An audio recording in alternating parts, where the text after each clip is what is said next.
بسم اللہ الرحمن الرحیم اللہم صلی علی سیدنا محمد وعلی آل سیدنا محمد وبارک وسلم۔ اللہ تعالیٰ نے انسان کے اندر دو قسم کی صلاحیتیں رکھی ہیں۔ اچھائی کرنے کی صلاحیت بھی اس میں موجود ہے اور برائی کرنے کی صلاحیت بھی انسان میں موجود ہے۔ اللہ تعالیٰ فرماتے ہیں فَأَلْهَمَهَا فُجُورَهَا وَتَقْوَاهَا، ہم نے انسان کو سکھا دی ہے، انسان کے اندر اس کی صلاحیت ڈال دی ہے کہ اگر وہ برائی کرنا چاہے تو برائی کر لے، اچھائی کرنا چاہے تو اچھائی کر لے۔ اور یہ اس لیے کہ یہ دنیا آزمائش ہے، امتحان ہے۔ اگر انسان پتھر ہوتا تو جنت کا حقدار تو نہیں بن سکتا تھا، گدھا، گھوڑا اور اونٹ ہوتا جو کہ مجبور ہیں تو پھر تو جنت کا حقدار نہیں بننا تھا اسے۔ اس لیے جنت کا حقدار بنانے کے لیے اللہ تعالیٰ نے اس کو آزمائش میں ڈالا ہے، اچھائی برائی دونوں راستے دکھا دیے ہیں۔ جو اچھے راستے پہ چلے گا کامیاب ہوگا، برے راستے پہ چلے گا ناکام ہوگا۔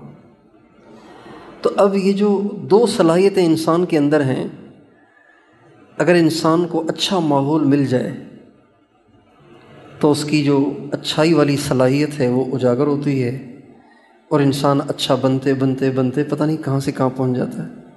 یہ جتنے آج تک بڑے بڑے پہنچے ہوئے اہل اللہ گزرے ہیں تو وہ ایسے ہی ہوئے کہ اللہ تعالیٰ نے ایسی سبیل بنا دی ان کے لیے کہ اچھا ماحول مل گیا، اچھی ماں مل گئی، اچھی ماں مل گئی۔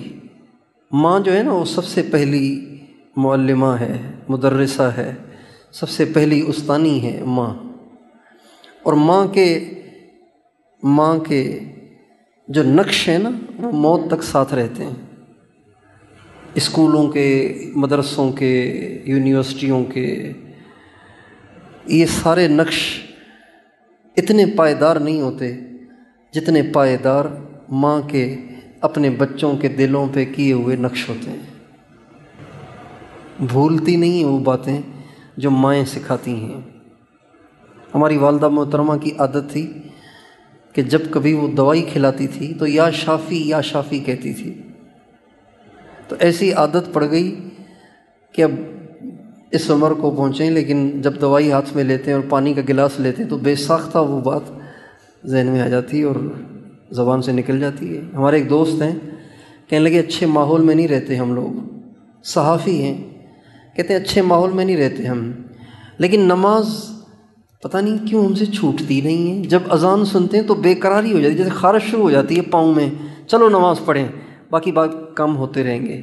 اور کہتے ہیں اس کی وجہ یہ ہے کہ ابو نے جب ہم چھوٹے سے تھے تبھی سے عادت ڈال دی تھی کہ بیٹا نماز کا ٹائم ہو جائے تو پھر دوسرا کام نہیں کرنا ہے، اس کو عادت پڑ گئی۔ تو یہ جو انسان کے اندر دونوں صلاحیتیں ہیں، اس کو صحیح استعمال کرنے سے انسان صحیح بن جاتا ہے اور صحیح استعمال نہ ہونے سے پھر انسان خراب ہو جاتا ہے۔ یہ جتنے بڑے بڑے کرپٹ، چور، ڈاکو اور جھوٹے اور دھوکے باز اور فراڈیے اور ڈاکو اور زانی اور شرابی اور بدماش، گندے قسم کے لوگ، یہ ماؤں کے پیٹ سے ایسے نہیں آئے تھے، یہ بالکل صاف ستھرے آئے تھے، صاف ستھرے آئے تھے۔ لیکن اچھائی کی صلاحیت استعمال نہ ہوئی، برائی کی صلاحیت استعمال ہوئی، وہ طاقتور ہو گئی اور وہ دب گئی، لہذا برے ہو گئے۔ کہتے ہیں ایک شخص چور تھا، تو بہت بڑا نامی گرامی چور بن گیا، اشتہاری مجرم پکڑا گیا، اب اسے سولی پہ چڑھانے کا حکم ہوا۔ جب وہ سولی پہ چڑھایا جاتا ہے نا تو آخری خواہش پوچھی جاتی ہے، کوئی آخری خواہش ہو تو بتاؤ۔ اس نے کہا امی سے ملنا ہے۔ لوگوں نے کہا دعا لینا چاہتا ہے، امی کو بلا لیا گیا۔ اب ہاتھ بندھے ہوئے تھے اور تو کچھ کر نہیں سکتا تھا، امی سے کہا امی کان قریب کرو، جب والدہ نے کان قریب کیا تو کچھ کہا اور پھر اس کے کان کو زور سے کاٹا تو امی کی چیخ نکل گئی۔ تو لوگوں نے کہا بڑا بدماش ہے تو یار، سولی چڑھتے چڑھتے بھی ماں کو ستا رہا ہے۔ تو نے کیا کہا اپنی والدہ سے کان میں؟ کہنے لگے میں نے یہ کہا کہ امی میں سولی آج نہیں چڑھا، میں اس دن سولی چڑھا تھا جب میں انڈا چوری کر کے آیا تھا، تو نے مجھے شاباش دی تھی۔ اگر تو اس وقت میری حوصلہ شکنی کرتی اور مجھے برائی سے نفرت دلاتی تو آج میں سولی پہ نہ چڑھتا۔ جب میں انڈا چوری کر کے آیا تھا تو نے مجھے شاباش دی تھی، تو بس حوصلہ افزائی ہوئی تو میری برائی بڑھتی چلی گئی اور میں اشتہاری مجرم بن گیا۔ تو اللہ تعالیٰ نے انسان کے اندر دونوں صلاحیتیں رکھی ہیں۔ یہ جو اللہ والوں کے ساتھ لوگ جڑ جاتے ہیں نا، ان کا مقصد یہ ہوتا ہے کہ وہ جو گری پڑی ایک جو پس پشت جو آپ کی صلاحیتیں پڑی ہوئی ہیں ان کو اٹھا کے ان کو استعمال کیا جائے، اور اتنا استعمال کیا جائے کہ وہ طاقتور ہو جائے، یہاں تک کہ نیکی شروع ہو جائے اور برائی بند ہو جائے۔ یہ مقصد ہوتا ہے بزرگوں سے بیعت ہونے کا، اس کے علاوہ کچھ نہیں مقصد اس سے۔ وہ جو دبی ہوئی چنگاری ہے وہ بھڑک اٹھے، اور وہ جو پڑے پڑے بیکار ہو جانے والی صلاحیت ہے، پڑے پڑے چیز بیکار ہو جاتی ہے نا۔ یہ میرا جو دایاں بازو ہے نا، آپ بالکل ٹھیک محسوس کر رہے ہیں، یہ میرا کئی جگہوں سے ٹوٹ گیا تھا 2004 میں۔ ڈاکٹر نے کہا چکنا چور ہو گیا ہے، ڈاکٹر نے کہا چکنا چور ہو گیا ہے۔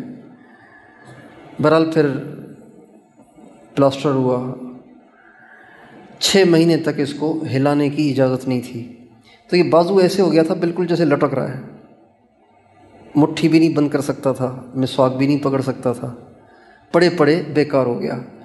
ڈاکٹر نے کہا فزیو تھراپی کرنی ہوگی۔ جب یہ ہڈی جڑ گئی تو ڈاکٹر نے کہا فزیو تھراپی کرنی ہوگی۔ فزیو تھراپی کا مقصد یہ ہے کہ اس کو اتنی حرکت دی جائے، اتنی حرکت دی جائے، اتنا استعمال کیا جائے کہ اس میں دوبارہ جان آ جائے۔ تو استعمال کرتے کرتے، ورزش کرتے کرتے، پھر فزیو تھراپی کرتے کرتے دوبارہ اس میں طاقت آ گئی۔ تو اللہ والے جو ہوتے ہیں نا، یہ اس صلاحیت کو جو دب چکی ہے نیکی کی، اس کو اجاگر کرنے کے لیے کہتے ہیں مراقبہ کرو، ذکر کرو، تنہائی میں بیٹھو۔ جب وہ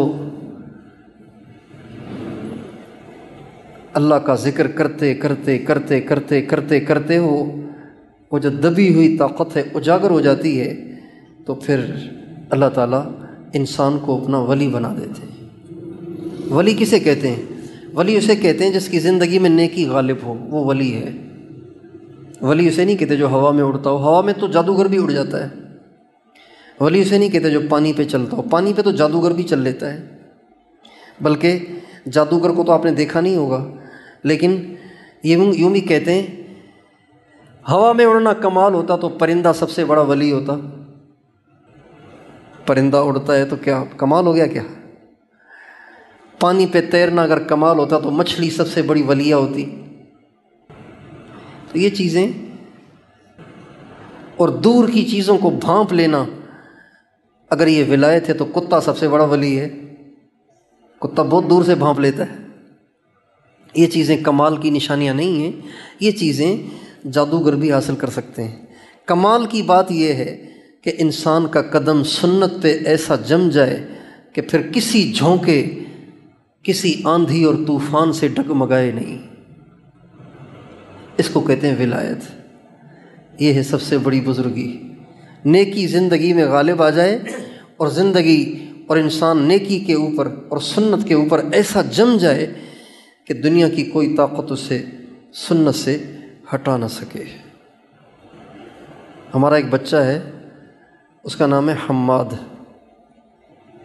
شاید آپ میں سے نوجوان اس کو جانتے ہوں، صافی کہتے ہیں اس کو، حماد صافی۔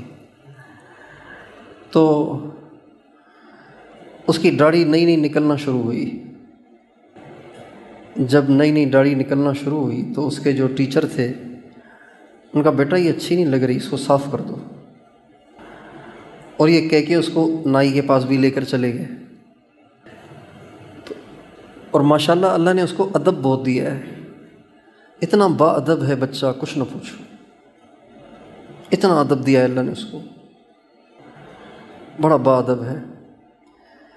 تو اپنے ٹیچر کی بات کو ٹالتا نہیں ہے، لیکن جب ٹیچر نے زیادہ زور دیا تو کہا سر یہاں سے کاٹ دیں، یہاں سے کاٹ دیں، یہاں سے نہ کاٹیں، یعنی گردن کاٹ دیں، داڑھی نہ کاٹیں، یہ اس طرح پھیرنا ہی ہے تو ادھر پھیر دیں، ادھر نہ پھیریں۔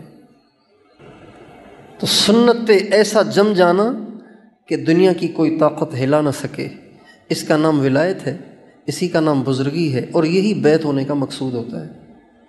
بعض لوگ اس لیے بیعت ہوتے ہیں کہ دکان میں برکت ہو جائے، اس لیے بیعت ہوتے ہیں کہ ہمارے گھر میں جادو ہے، جنات ہیں، چلو یہ بیعت کر کے پھر ان سے کوئی تعویذ شاویز لے لیں گے۔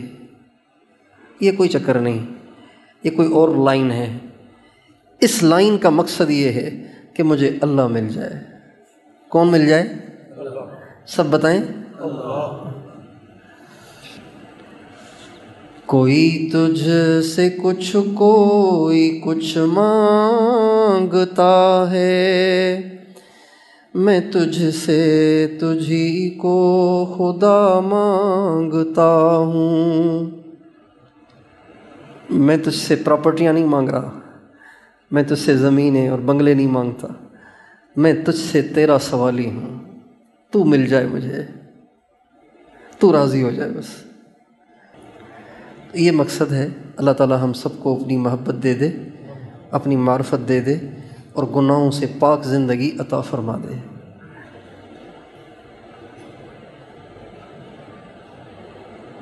لا الہ الا اللہ محمد الرسول اللہ۔ درود شریف پڑھ لیجئے۔ لا الہ الا انت سبحانک انی کنت من الظالمین۔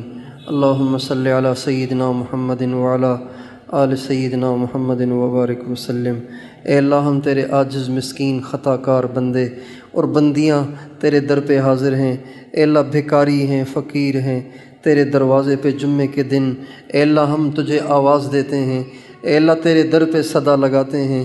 ہمارے گناہوں کو اپنی رحمت سے معاف فرما، ہماری خطاؤں سے درگزر فرما، ہمارے عیبوں کی پردہ پوشی فرما۔ اللہ ہم گندگیوں سے بھرے پڑے ہیں، اے مالک الملک ستاری کا معاملہ فرما، ستاری کا معاملہ فرما۔ دنیا اور آخرت کی رسوائی سے بچا، اے اللہ دنیا کی بھی رسوائی سے بچا اور آخرت کی رسوائی سے بچا۔ اے اللہ خصوصاً قیامت کے دن ہمیں ہمارے نبی کے سامنے رسوا نہ فرما۔ اللہ ہمارے نبی نے ہمارے لیے بڑی دعائیں مانگی ہیں، اے اللہ ساری رات رو کے دعائیں کی ہیں۔ اے اللہ اگر ہمارے عیوب ان کے سامنے کھل گئے، اے اللہ ان کو بڑی ٹھیس پہنچے گی۔ اے مالک الملک ان کو بڑی اذیت ہوگی۔ ہمارے عیبوں کی پردہ پوشی فرما، ہمارے نبی کے سامنے بھی ہماری ستاری فرما، اور محشر میں ہماری ستاری فرما، اور دنیا میں بھی ستاری فرما۔ نگاہوں کو پاک فرما، زبانوں کو پاک فرما، کانوں کو پاک فرما، دلوں کو پاک فرما، سینے کو صاف فرما، ہمارے دامن کو بے داغ فرما، ہمارے دامن کو بے داغ فرما۔ اللہ ہمارے دامن کو بے داغ رکھنا، مرتے دم تک اس دامن کو بے داغ رکھنا۔ اے اللہ ہماری دنیا بھی بنا، ہماری آخرت بھی بنا، ہمارے بال بال سے اپنے ذکر کو جاری فرما، روئیں روئیں کو منور فرما، گناہوں سے پاک زندگی عطا فرما۔ اللہ ہماری مثال اس بچے کی سی ہے جس کے کپڑوں میں پاخانہ نکل گیا ہے۔ اے اللہ جب اس کے کپڑوں میں پاخانہ نکل جائے، اے اللہ وہ کسی کے پاس نہیں جاتا، اے اللہ وہ کسی کے پاس نہیں جاتا، اس لیے کہ بچے کو بھی یہ سمجھ ہے کہ جس کے پاس جاؤں گا وہ دھکا دے گا، نفرت کرے گا۔ اے اللہ وہ سیدھا ماں کے پاس آتا ہے، اس لیے کہ اس کو یقین ہے کہ میرے پاخانے سے میری ماں کو نفرت نہیں ہے، بلکہ وہ میرا پاخانہ دھلائے گی، پاک کرے گی، صاف کرے گی، اور مجھے گود میں دوبارہ لٹائے گی، دودھ پلائے گی۔ اے اللہ ہم بھی یہی امید لے کے تیرے پاس آئے ہیں۔ اے مالک الملک ہماری ساری گندگیاں اپنی رحمت سے دھو دے، اے اللہ ہمیں پاک کر دے، ہمیں پاکیزی کی زندگی گزارنے کی توفیق دے دے۔ اے اللہ گناہ کرتے کرتے بال سفید ہو گئے، دل سیاہ ہو گئے، لیکن اے اللہ ہم گناہ کر کے اے اللہ تھکے نہیں، اپنے کرم سے ہمیں ہمیشہ کے لیے گناہوں سے نجات دے دے۔ اے اللہ ہمارے جائز ارمان پورے فرما، ہماری جائز حاجتیں پوری فرما۔ اے اللہ ہماری دنیا بھی بنا، ہماری آخرت بھی بنا۔ اے اللہ اس علاقے کو اپنے نور سے منور فرما، ان تمام مردوں عورتوں کو اپنا کامل ولی بنا دے، زندگی کو گناہوں سے پاک کر دے۔ اے اللہ یہاں کے بچے کو دین کا دائی بنا دے، مردوں کو بھی دائی بنا، عورتوں کو بھی داعیہ بنا۔ اے اللہ تیری راہوں میں اے اللہ ہم سب کو پھرنے کے لیے اپنی رحمت سے قبول فرما۔ اے اللہ زندگی کا ہر لمحہ دین کی خدمت کے لیے اپنی پسند کے مطابق قبول فرما۔ اے اللہ بھٹکنے سے بچا، بگڑنے سے بچا، بچلنے سے بچا، ہماری دستگیری فرما۔ آمین۔ وصلی اللہ علی النبی الکریم وعلی آلہ وصحبہ اجمعین۔